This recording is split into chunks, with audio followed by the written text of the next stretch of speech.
Pemirsa, bunga krisan sebagai komoditas hortikultura dengan nilai ekonomis tinggi dapat meningkatkan pendapatan petani di Kabupaten Buleleng. Untuk itu, Dandim 1609 Buleleng Letkol Kavaleri Angga Nurdiana mengembangkan greenhouse Kodim 1609 Buleleng yang terletak di Camping Ground Kuak Tri, Banjar, Dinas Buyan, Desa Pancasari, Kecamatan Sukosada, Buleleng.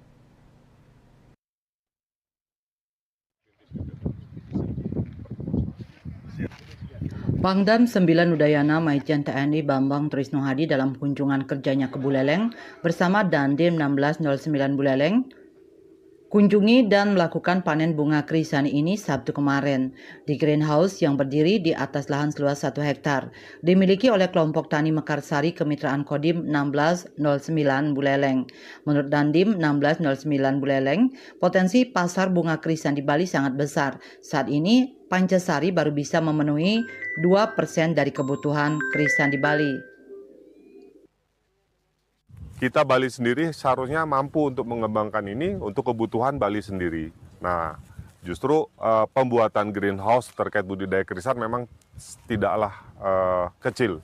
Justru ini sangat dibutuhkan perhatian dari pemerintah daerah, apalagi mungkin dari pemerintah pusat, dari Kementerian Pertanian, sehingga Bali bisa memproduksi kebutuhan bunganya sendiri, tidak dari luar Bali. Bunga krisan ini dipasarkan ke berbagai floris di Buleleng, Denpasar, dan Gianyar dengan harga yang bervariasi sesuai kualitas. Harapan ke depan agar kebutuhan krisan di Bali dapat dipenuhi oleh produk lokal tanpa harus bergantung pada pasokan dari Jawa Timur atau Jawa Tengah. Yasri Yuli, Bali TV.